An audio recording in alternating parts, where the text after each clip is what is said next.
Hello everyone, this is Kana Media and your host today is Nwankwo Samuel. Here with me are My name is Ebube Chukwu Chidubem Nkami Igbo. I am a minister of God and also a cybersecurity analyst, and really I'm so glad to be here. You're welcome. Thank you, sir. Annie? Hello everyone, my name is Queen Esther Nwadi King.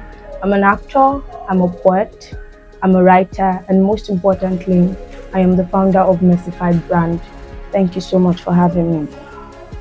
So good to have you guys on the show. Thank you very much. So today we'll be discussing on a very important topic, Christian friendship, choosing the right circle. There was a popular saying that, show me your friend, tell you who you are. Yeah.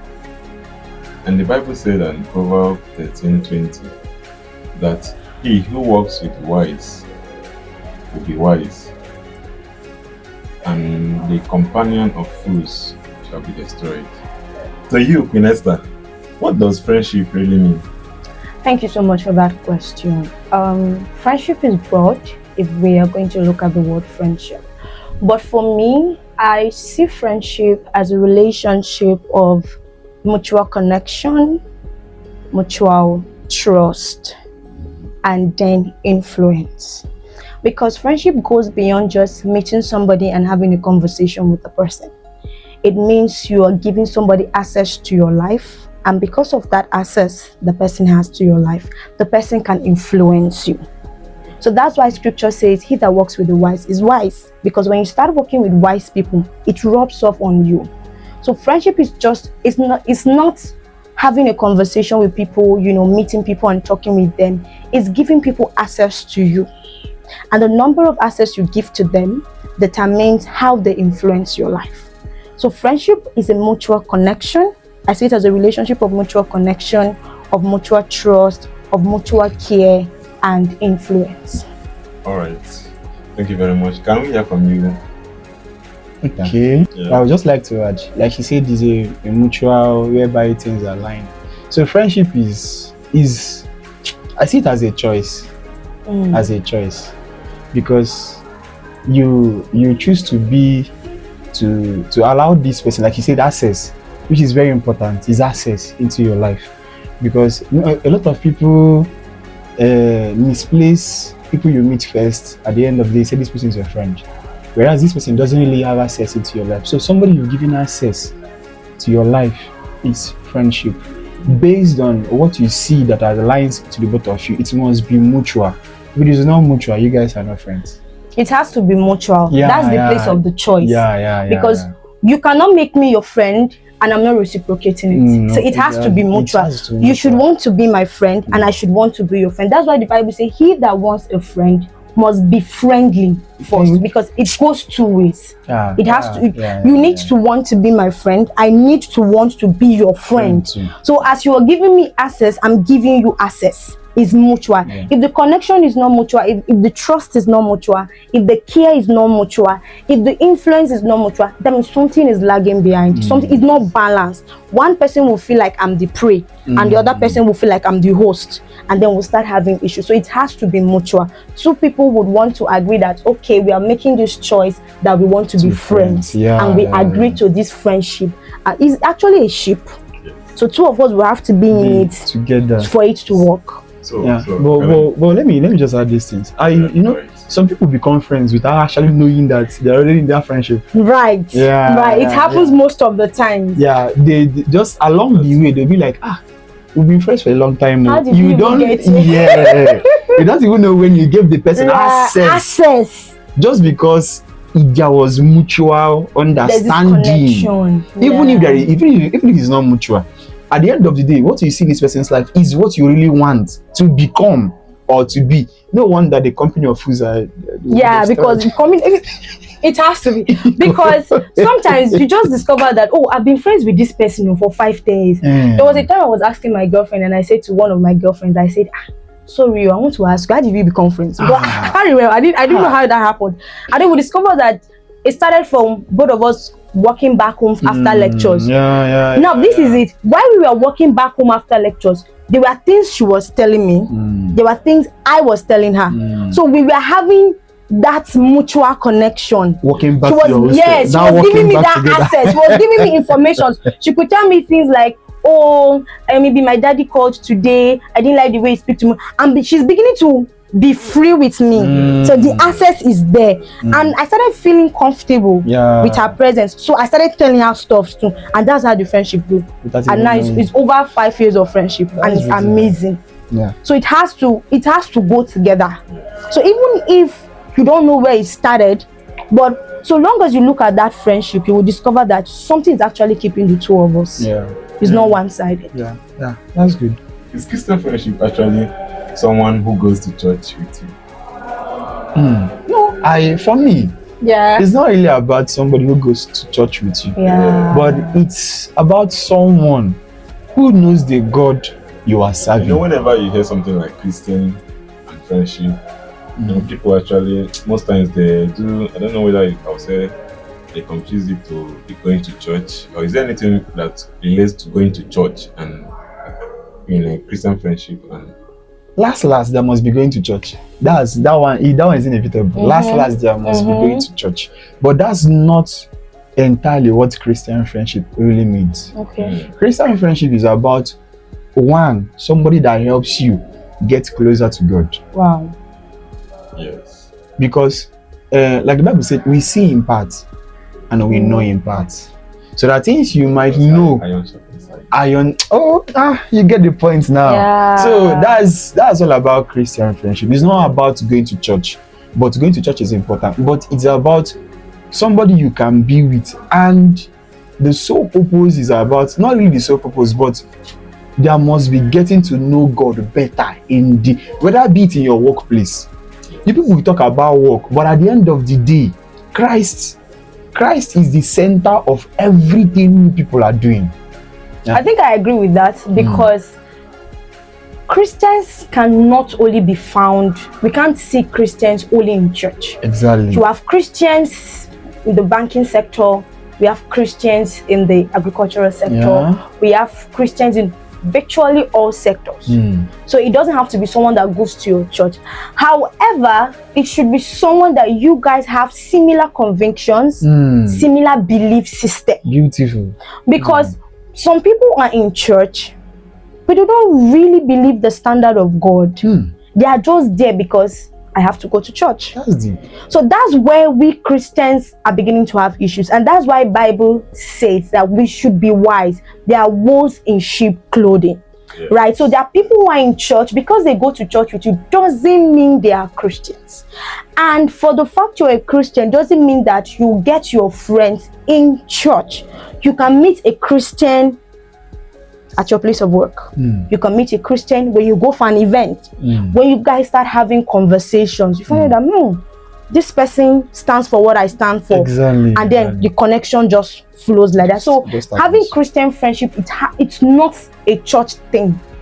It's something of, I'm a Christian, I meet another Christian, we have conversation, we see that we are on the same page, same kingdom principles, same biblical standards, and that's okay. It doesn't have to be church. Which brings us back to that thing, mutual. It has to be mutual. Our belief needs to be mutual. That we are having Christian friendship means that Christ is the center of that friendship. Everything. Christ influences that friendship. It influences our discussion. So, based on what you just said now, can someone genuinely love God and still be with the wrong sex? Yes, it's possible. People make friends for different reasons. You get, and that's why when we come to friendship is, you need to be intentional. You need to be intentional about people you're giving access to your life. You need to be intentional about the people you vibe with. For the fact that somebody is generous, somebody is fun to be with, someone plays too much, it's not the truth. They can be your acquaintance. You can still have good intentions and still be strongly influenced by the environment. Yes, if you are not intentional about friendship. Yes, if you're not intentional about friendship, this is what would happen to you. If maybe we are colleagues at the office and maybe we work in the HR department, for instance, because we are working together, we are acquaintances, we are colleagues, right? If you're not intentional, one of us will start influencing. So I'll start talking the way he talks, or I'll start working on my papers the way he does. Do you get? That's where we have the problem. So you need to be intentional about friendship and intentional about people you want in your space. For the fact we are colleagues at the office, it's not the truth that we'll be friends. It's not the truth that will give you certain access to my life. Jesus was very wise. When he wanted to start his earthly ministry, he picked 12. He loved everybody. Actually, he came to die for everybody, right? But he chose 12 people and he called them his friends. Even amongst the 12, he chose 3. There were times that I need special assignments and he gave it to the 3. There was a time that there was this very special assignment. He gave it to one person, the disciple that Jesus loved. He said to him, take care of my mother when he was leaving. So you see, his wisdom. So for the fact that all of us are together, we can be colleagues, we can be acquaintances, casual friends, your church members, your people from the same school or whatever with you. But when you start giving them access to your life, you are now bringing in friendship. But if you're not careful, you will give people access to your life because they are funny. Oh, I just like this guy, he's very funny. Anytime he's around, I'll just be laughing. That's all. You are not being intentional to say, this person, what's his life like? If I'm close to this person, what is my life becoming? Is he helping me become more like Christ? Is he helping me do things more? Is he helping me grow? Or he's just there because he's funny? Your question is, can somebody who loves God still choose the wrong person? Yes. For the fact that you love God, you know, God said he's a lover of righteousness and he hates iniquity. So if you love God, you cannot choose the wrong friend because wait, let me learn. The friend who is wrong, you know that is wrong because you use the word the wrong way. Let me land in the wrong friend, which means that you actually know that this person is wrong. Like what she said, you have to be intentional. So the only way somebody who loves God can choose a wrong person is if the wrong person disguises itself as somebody who loves God. Yes. Then how do we know that we choose the wrong person?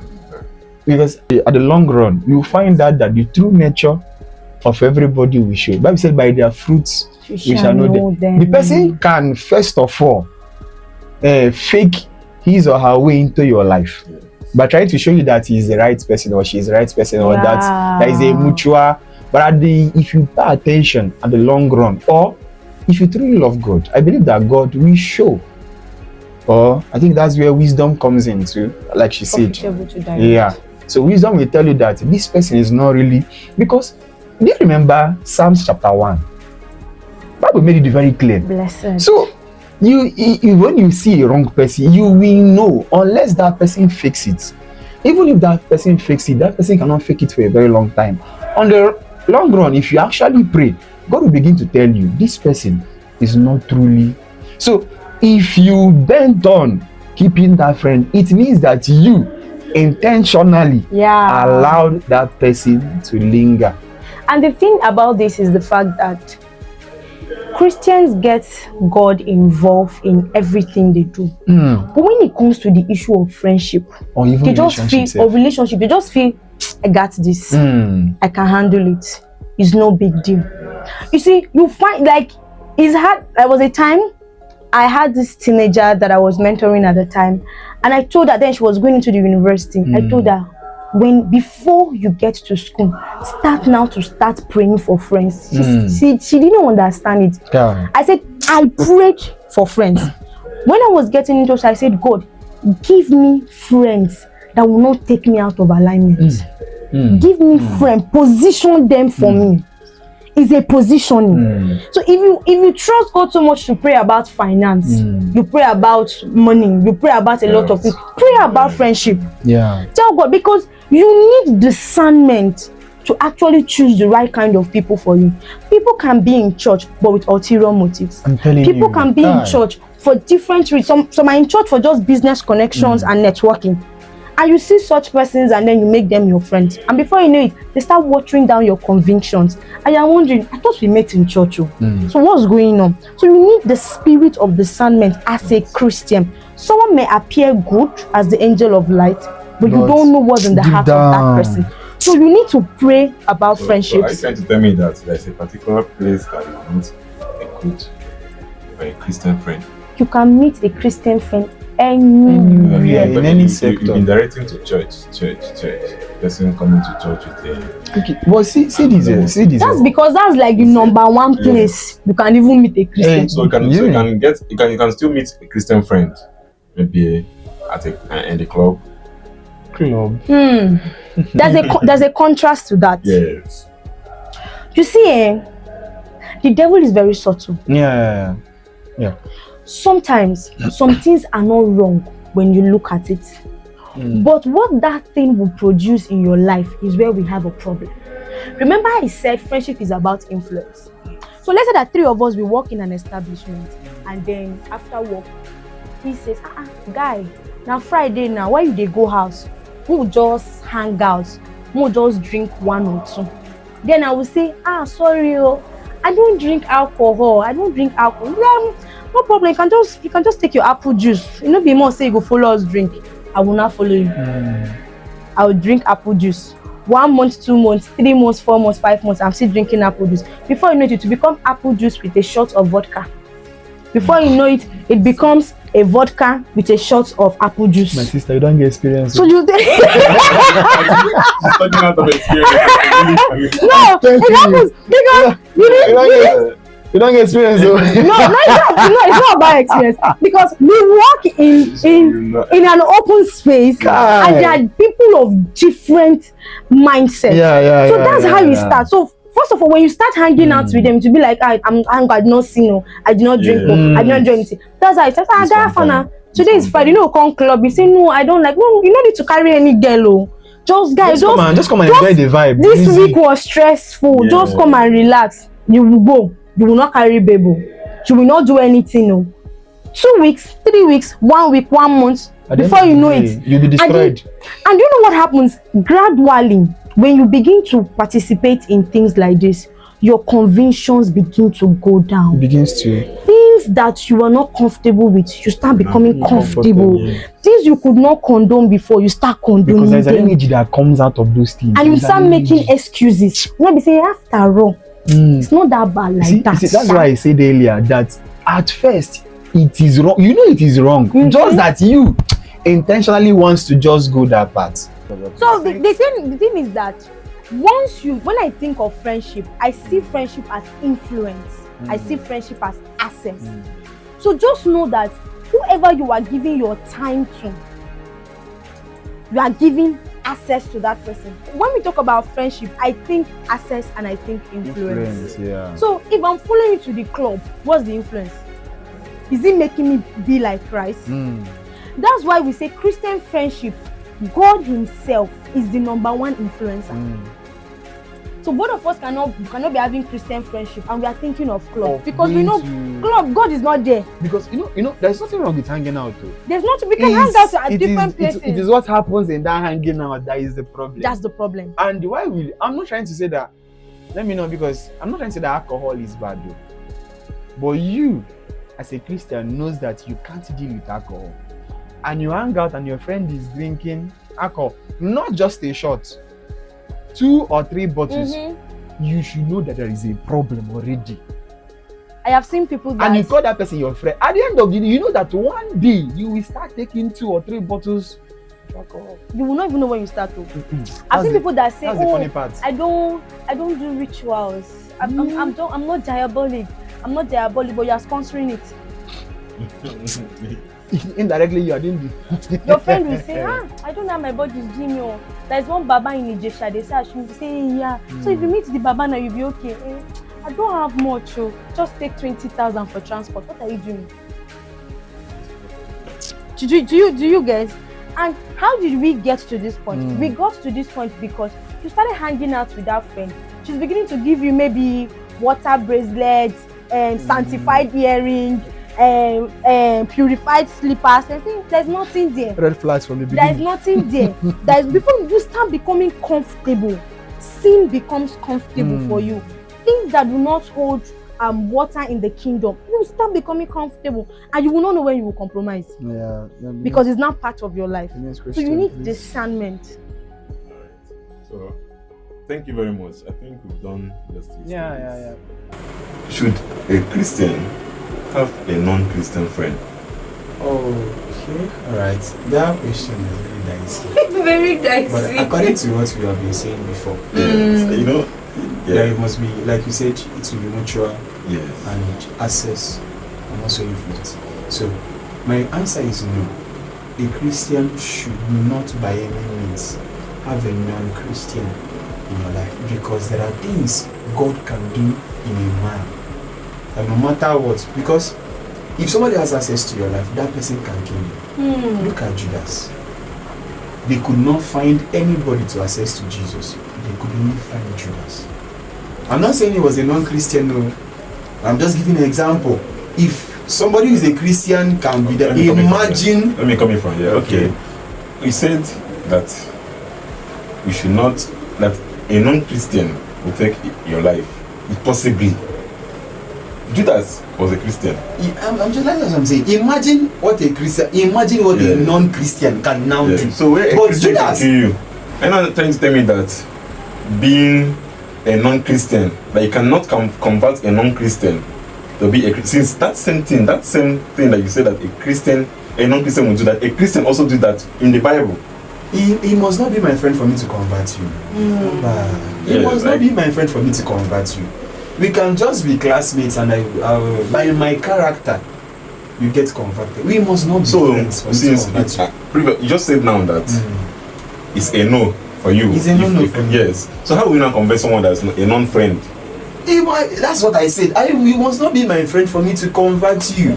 The preachers in our church, is everybody is the whole congregation their friend?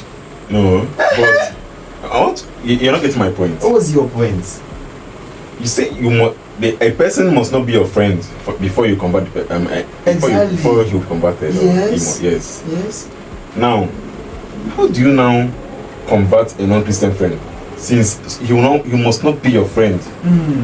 How do you get close? You know, before you approach someone to say the intention of converting the person to something like your faith, you have to be closer. Closeness doesn't mean friendship. What I would say about this is, I would like to take it from the perspective of Jesus. Yeah. So when Jesus came to save the world, Yes. he actually came to save the world, right? But he was not friends with everybody. He selected 12 and called them my friends. But while he had those friends, he was still preaching, he was still teaching, doing miracles. After the miracles, he will go back home with his friends, the people that have access to him. And he was the same people as and said, what do people say I am? Because he's ministering to people, but he's not connected to those people as per friendship. Thank you. So that's the same. I can have a colleague. We're talking about friendship here. We're not Yes. talking about ministry. No. That's what I'm saying. In your place of work, you can have a friend that's not a Christian. And you cannot say, because you are not a Christian, sorry, we cannot work in this office together. Everybody, put your table here, let me put my table here. That's not true. You will show love, you will be kind, you'll be respectful, you do your work diligently. But I'm not giving you access to me. You're not my friend. Because the reason is because if you're not a Christian, our convictions do not align. You influence me the wrong way. You will influence me the wrong way. And for a Christian friendship to stand, Christ must be the influence. He must be the center. So for instance, now let's say you are not a Christian, I'm a Christian, we work in the same office. To you, cheating might be okay. Adding zeros to funds is okay. But it's not okay to me because of my Christian values. So the problem is, we meet people, we could have neighbors that are kind to us, we could have bosses that are very good to us, but we cannot give them access to us. Why? The question is not about who is your friend, if the person is a Christian or not. The question is who is influencing who. The person. Exactly. If Now- Christ is not influencing that person, That's the it problem. means, because you know in this world, it's either you are for God or you are for the opposite one. Yes. There is no middle. There is no You just middle have ground. to experience. Yes. So if that person is not for God, whether he knows it or not, he is for something else. Mm-hmm. And if that person has access to your life, remember, I give people this scenario a lot. Mm-hmm. If you bring one good clean bucket of water Alright. and bring one cup, remember the bucket is a very large one, but the cup is a very small something. If you pour that small cup of dirty water inside that clean bucket of water, It's polluted. is it good or bad already? It's polluted. You can't drink it You again. can't. So that's why Bible said, Mwam, let me speak this one in my dialect. Mwam, ndiro ragora ekwekwana. When men entice you, do not succumb. Because even company corrupts good manners. Corrupt good manners. Very true. You need to know the kind of light you have for you to be able to allow somebody who is not a Christian to have access into your life. At the end of the day, converting that person. Now we will talk about conversion. Invite them to church fellowship. Thank you. Invite them to youth programs. You can give a tract. So yes, I have people that can. I don't need to be your friend to convert you. My friend, go to your church. I don't need to. Just imagine you are an atheist. People can still be in the church and still do whatever they want to do. That's what I said before. You need the spirit of discernment to identify such people. However, for the fact you're an atheist does not mean I will make you my friend for me to convert you. At the end of the day, Because you know the problem. That's one problem that Christians have. I don't need to be like you to get you to church. Yeah. I don't need to be an atheist to convert an atheist. Right? It's just like saying I'm a Christian and I want to convert somebody that is not a Christian and I'm going to preach to the person at 8 p.m. At the 10 p.m. or 10 p.m. Or I'm chatting with the person till midnight. What are we talking? Righteousness. Let's be that person tells you to come by 10 p.m. so that you convert. Or the person says, I love this Jesus you talk about. Can we just meet somewhere cozy at by just 9-10 p.m.? That's when I like to hear the word of God. You should already know it's a setup. You should already know it's a setup. You're preaching to your colleague at the office and she says, wow, I like this your Jesus. And then she invites you for a hangout that you know is against your faith. You say, let me go there. I'm going to meet other girls like her. I'm going to talk to them about the word that will give them. It's not true. Bible says wisdom is profitable to direct. Always. Don't be assistant Holy Spirit.